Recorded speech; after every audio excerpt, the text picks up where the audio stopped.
سلامتی ہے ان آنکھوں پہ جو ہدایت پہ نظریں جمائے بیٹھی ہیں، ان کانوں پہ جو ذکر خیر کے منتظر رہتے ہیں، اور ان قدموں پہ جو ہدایت کی راہ پہ گامزن ہیں۔ پہلا سوال غامدی صاحب یہ ہے کہ ہمارے ہاں وقتاً فوقتاً کچھ مذہبی علماء کی جانب سے سائنسی معاملات میں کچھ آراء سامنے آتی ہیں۔ مثلاً حالیہ دنوں میں یہ رائے سامنے آئی کہ زمین ساکن ہے یا حرکت کر رہی ہے، تو ان کی جو بھی رائے ہے اس پر جو رد عمل ہوتا ہے، خصوصاً ان لوگوں کا جو مذہب بیزار ہیں، وہ پورے مذہب کا مذاق اڑاتے ہیں کہ یہ اتنے بیگانہ لوگ ہیں، ان کو سائنسی حقائق سے اتنی ناواقفیت ہے، اور یہ مذہب کو اتنی واضح چیز کے سامنے لا کر کھڑا کر رہے ہیں، تو اس کا مطلب باقی مذہب کی کیا حالت ہوگی۔ تو دو باتیں میں آپ سے پوچھنا چاہتا ہوں۔ پہلی تو یہ کہ آپ کے علم کے مطابق قرآن مجید میں یا دین میں کہیں یہ زیر بحث ہے کہ زمین ساکن ہے یا متحرک ہے، اور دوسرا یہ جو سائنسی انکشافات ہیں ان کے مقابلے میں جب ہم مذہب کو لے کر آتے ہیں تو یہ رویہ کیسا؟ اللہ تعالیٰ کی کتاب قرآن مجید کے بارے میں تو میں کئی مرتبہ یہ عرض کر چکا ہوں کہ اس طرح کی چیزیں اصلاً اس کا موضوع نہیں ہے، یعنی وہ کوئی سائنسی حقائق بیان کرنے کے لیے یا تاریخی واقعات بیان کرنے کے لیے نازل نہیں کی گئی۔ نہ تاریخ کی کتاب ہے، نہ سائنس کی کتاب ہے۔ اس میں بنیادی چیز کیا ہوتی ہے؟ بنیادی چیز یہ ہے کہ اللہ تعالیٰ لوگوں کو اپنی توحید کے بارے میں بتا رہے ہیں، قیامت کی خبر دے رہے ہیں، پیغمبروں کے سلسلے کو کیوں جاری کیا گیا اس کی تاریخ بتا رہے ہیں۔ تو بنیادی طور پر یہ چیزیں اس کا موضوع ہیں۔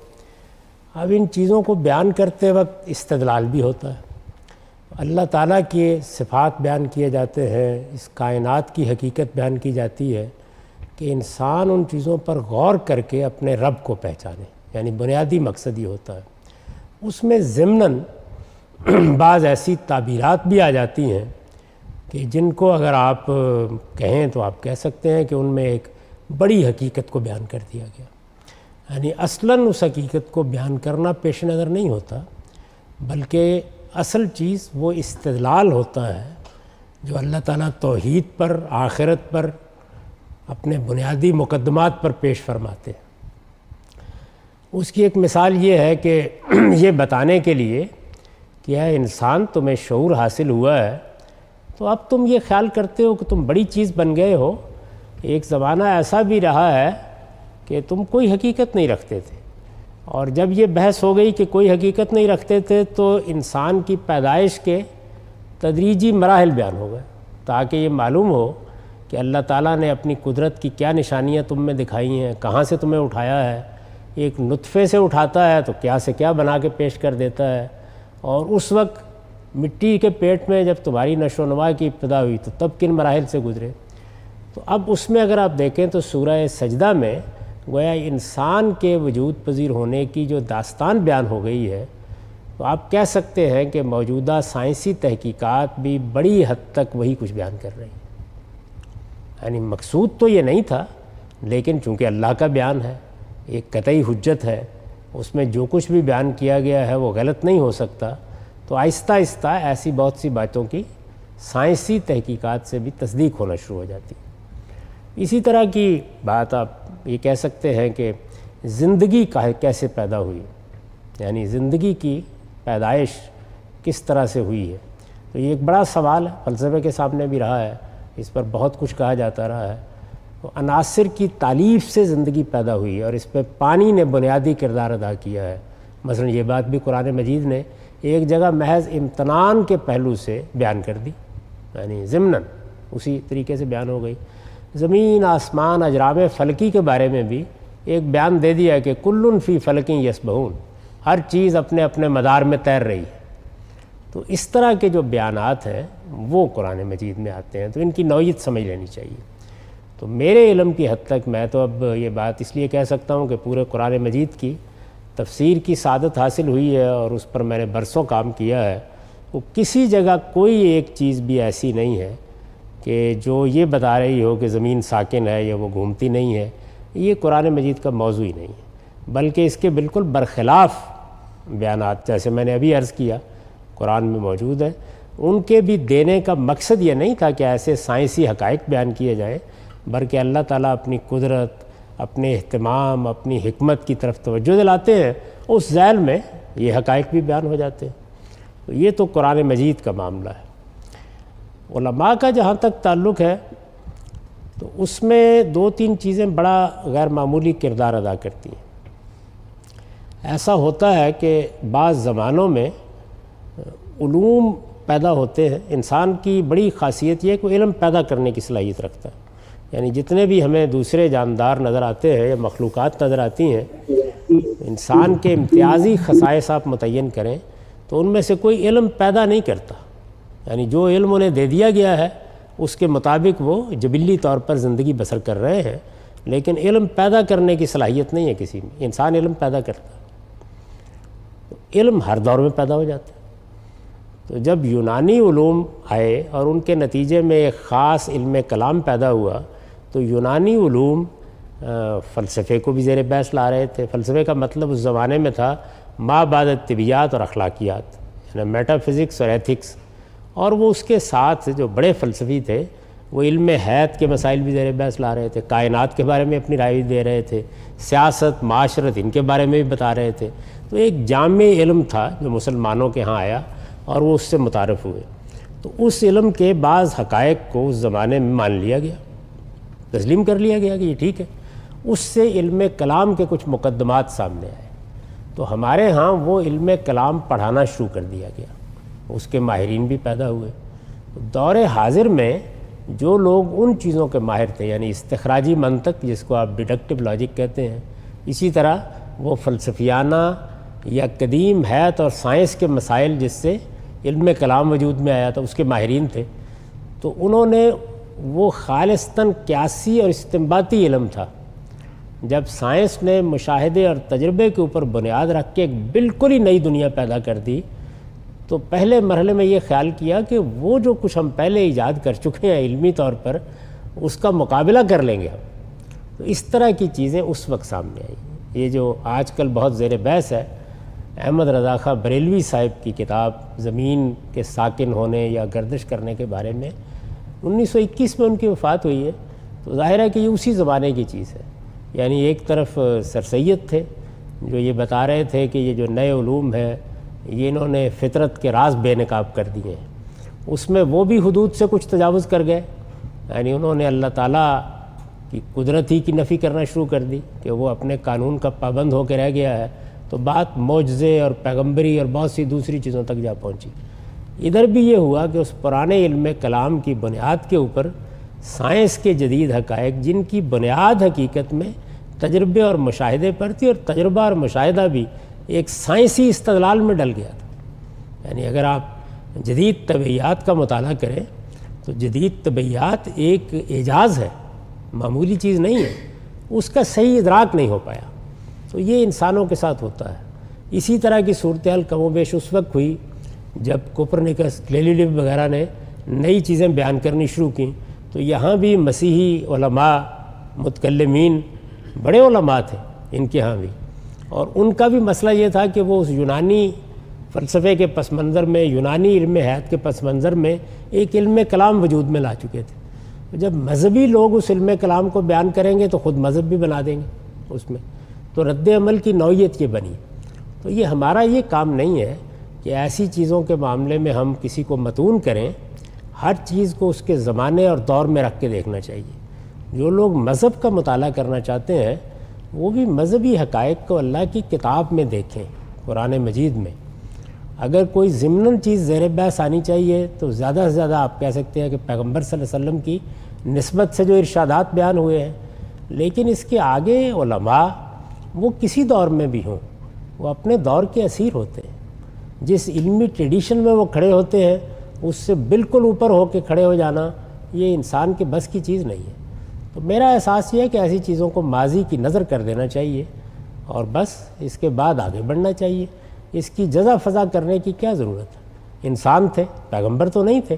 نہ علماء کو اپنے آپ کو پیغمبر کی حیثیت دینی چاہیے اور نہ ہمیں انہیں پیغمبر سمجھ کر خدا کے دین کے بارے میں ان کی غلطیوں کی بنیاد پر فیصلے کرنے چاہیے۔ علم کے قافلے کو آگے بڑھنا چاہیے۔ اسی طرح اس کا ایک اور پہلو بھی بہت عام ہے، معاف کیجیے، وہ یہ ہے کہ علم ہمارا ہے، علم اہل مشرق کا ہے، علم مغربی قوموں کا ہے۔ میں اس کو صحیح نہیں سمجھتا۔ آپ یہ دیکھیے کہ بہت سے علوم یونان میں پیدا ہوئے. یونان کسی مذہبی پس منظر کا ملک نہیں ہے. یعنی وہ الگ بات ہے جو حضرت مجدد نے اپنے مکتوبات میں لکھ دی کہ افلاطون بھی حضرت مسیح علیہ السلام کی دعوت سے متاثر ہوا تھا، درا حال ہے کہ وہ پیدا ہی کوئی 350 سال پہلے ہوا ہے. تو اس طرح کی بہت سی چیزیں جو ہمارے ہاں آ گئیں ان کا ایک خاص پس منظر ہے. اس میں آپ لا علمی کو بھی کہہ سکتے ہیں، بہت دخل ہوتا ہے. تاہم یہ بات ضرور ذہن میں رکھنی چاہیے کہ ہمارا جو سارا ذہنی اسٹرکچر ہے جو آج کا زمانہ بناتا ہے، اس کو اٹھا کر ہم ماضی میں نہیں لے جا سکتے. ہمیں اسی دور میں کھڑے ہو کر چیزوں کو دیکھنا بھی ہے، بتانا بھی ہے اور معاملات کو آگے بھی بڑھانا ہے. تو میں خاص طور پر توجہ دلا رہا تھا کہ مغرب مشرق میں تقسیم کرنے کے بجائے علم کو انسانیت کی میراث سمجھنا چاہیے. جس قوم کے پاس ذرائع و وسائل جمع ہو جاتے ہیں، قوت جمع ہو جاتی ہے اور ایک عمومی رجحان بعض عمرانی احوال کی وجہ سے پیدا ہوتا ہے، اس کے ہاں کسی خاص علم کے اختصاص کی طرف بہت رجحان ہو جاتا ہے. یونانیوں کو آپ دیکھ لیں، دنیا میں اس وقت دنیا میں بہت سی اور بھی قومیں تھیں. ہندوستان کو آپ دیکھ لیں، مصر کو دیکھ لیں، تو اپنی اپنی نوعیت کے علوم کی طرف مختلف قوموں کا رجوع ہوتا ہے. مسلمانوں کی بھی ایک تاریخ ہے. تو اس کو انسانیت کا سفر سمجھنا چاہیے اور یہ تقسیم چھوڑ دینی چاہیے ہر حال میں. مغرب میں علوم پیدا ہوئے تو کیا مغرب میں جو لوگ تھے وہ ایسی مزے کا خیز باتیں نہیں کرتے تھے؟ تو بھی کرتے تھے. آپ فرانسس بیکن کو دیکھیے، یعنی اس نے کس چیز سے استدلال کیا اس بات پر کہ سیارے صرف 7 ہی ہو سکتے ہیں. اس لیے کہ انسان جو ہے اس کو جو منفذ اللہ تعالیٰ نے عطا کیے ہیں وہ 7 ہی ہیں. 2 آنکھیں ہیں، 2 نتنے ہیں. سوچیں ذرا، منہ ہے کہ یہ کوئی ہے استدلال؟ اور کون کر رہا ہے؟ وہ جو جدید تنقید کا بانی ہے. تو ہر جگہ اس طرح کی مزے کا خیز چیزیں آپ فرمائیں تو میں 1 گھنٹے تک آپ کو بتا سکتا ہوں کہ مغرب میں جو بہت بڑے بڑے لوگ رہے ہیں وہ اپنے اپنے دور میں کیا باتیں کرتے رہے. عورتوں کے بارے میں صرف نیٹشے کے افکار و خیالات کبھی بیان کر دیے جائیں تو لوگوں کے کانوں سے دھواں نکلنے لگے. تو بھئی یہ ساری دنیا اسی طرح چلتی رہتی ہے. اس میں کسی خاص گروہ کو، کسی خاص علم کو متون کرنے کی کوئی وجہ نہیں. یہ ہوتا ہی کب پیدا ہے؟ جب ہم علم کو مشرق مغرب میں بانٹنا شروع کر دیتے ہیں. علم پوری انسانیت کی میراث ہے. لوگ چل رہے ہیں، پیدا ہو رہے ہیں. ابھی آپ دیکھتے ہیں کہ بہت سے لوگ ہیں جو ہماری قوموں میں سے، مشرقی قوموں میں سے اٹھتے ہیں، وہ مغرب کی یونیورسٹیوں میں آ جاتے ہیں، بڑے علمی کارنامے دکھا رہے ہوتے ہیں. وجہ کیا ہوتی ہے؟ عمرانی احوال، ماحول، حالات وہ پیدا ہو جاتے ہیں. تو اس کا مطلب یہ ہے کہ یہ اللہ تعالیٰ نے کسی خاص قوم کے دماغ میں کوئی کمپیوٹر نہیں رکھا ہوتا. مختلف انسانوں کے اندر اس کا ظہور ہوتا رہتا ہے. اگر آپ اس جگہ سے لیں گے تو اس طرح کی بحثوں میں کبھی نہیں پڑیں گے. اچھا غام صاحب، یہ جو آپ نے فرمایا کہ قرآن مجید میں جب یہ بیانات آتے ہیں آفاق یا انفس کے حقائق سے متعلق تو ایک دوسرے پہلو سے آتے ہیں، لیکن ہم جب ان کو پڑھیں گے، جدید پڑھے لکھے نوجوانوں کو سمجھائیں گے تو وہ تو لازماً ان کی سائنٹیفک توجیہ یا ویریفیکیشن چاہیں گے اگر قرآن نے ایک بات کی ہے. اور دوسرا یہ ہے کہ جب ہم قرآن کے ان بیانات کو پڑھتے ہیں تو خود ہماری تقویت ایمان کا باعث بنتے ہیں کہ 14 سال پہلے اللہ نے یہ حقیقتیں بیان کر دیں.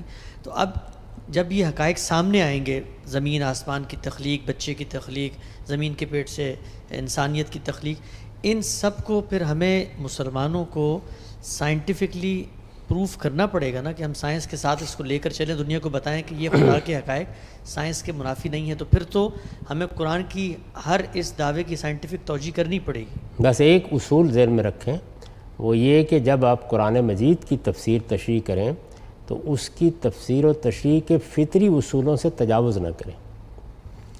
فطری اصول کیا ہیں؟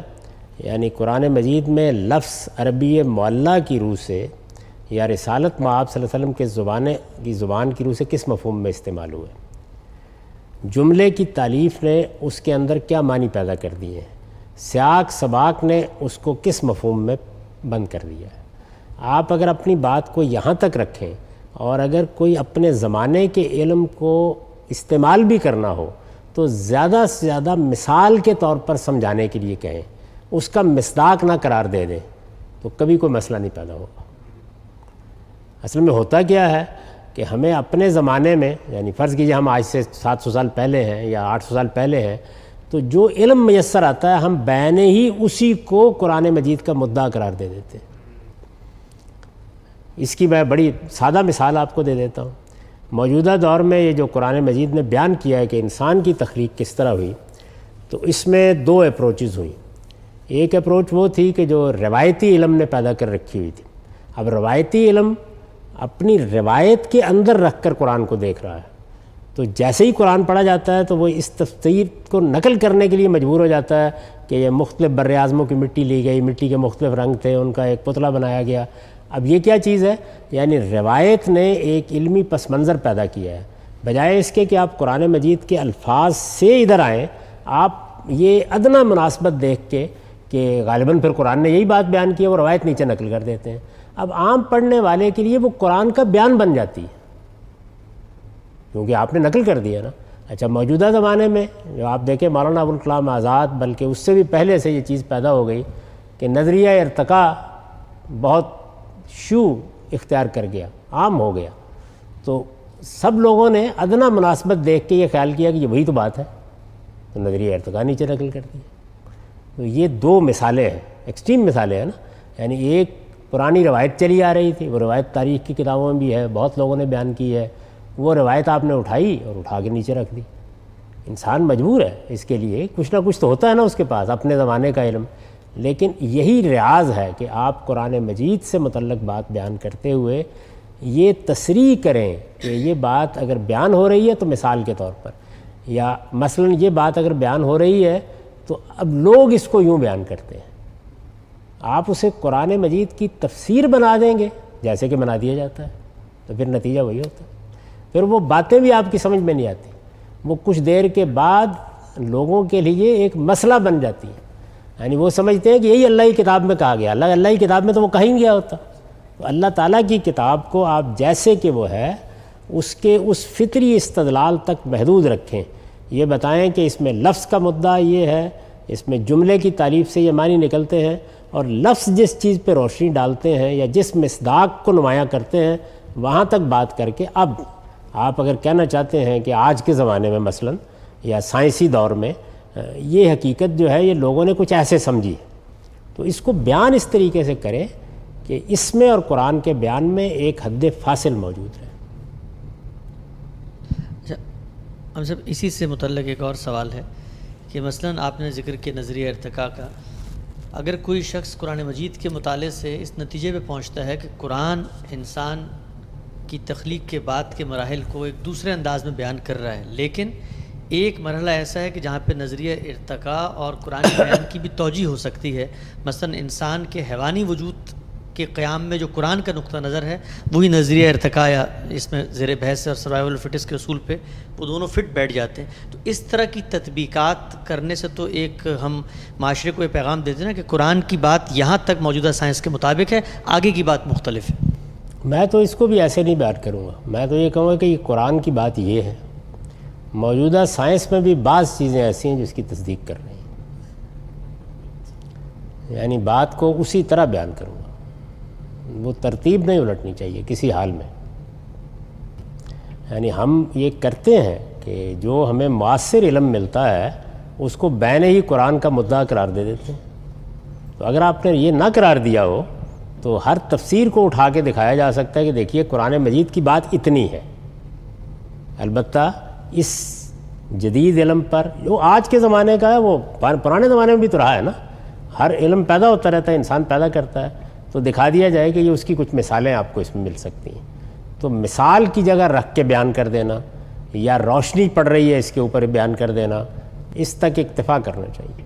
اگر آپ غلط طریقہ اختیار کریں گے تو کچھ دیر کے بعد علم بدل جائے گا، تو پھر بیٹھے ہوئے قرآن مجید پر نظر ثانی فرما رہے ہوں گے۔ قرآن مجید میں یہی کرنا چاہیے۔ تو میں نے دیکھیے میرے سامنے وہ پرانی روایت بھی تھی، میرے سامنے نظریہ ارتقاء کے اوپر ہمارے جو جدید علماء ہیں ان کی بھی آراء تھیں، نظریہ ارتقاء بطور ایک سائنسی حقیقت میں بھی تھا، لیکن جس وقت میں نے قرآن مجید میں سورہ سجدہ کی آیات کو پڑھا ہے سے مراد یعنی اس کو سمجھنے کے لیے پڑھا ہے، تو بالکل واضح ہو گیا کہ قرآن کی بات مختلف ہے۔ وہ بھی نہیں ہے جو پرانے لوگ بیان کر رہے ہیں، وہ بھی نہیں ہے جو ڈاروینیت بیان کر رہی ہے، تو بس میں نے اس کو اتنا بیان کر دیا ہے کہ یہ قرآن سے یہ بات معلوم ہوتی ہے، یعنی وہ تینوں مراحل یہ بیان ہوئے ہیں۔ اب یہ کہ ان کا مصداق حقیقت میں کیا بنا اس میں علم چلتا رہے، دیکھتا رہے. اگرچہ قرآن مجید کے اس بیان کو پڑھنے کے بعد اگر آپ بالکل لفظ کو پکڑ کر نہ کھڑے ہو جائیں تو ایک ذرا سی چھلانگ لگا کے کہا جا سکتا ہے کہ نظریہ ارتقا بیان ہو گئی، کہا جا سکتا ہے، لیکن وہ ذرا سی چھلانگ بھی میں نے تو لگانے سے انکار کر دیا.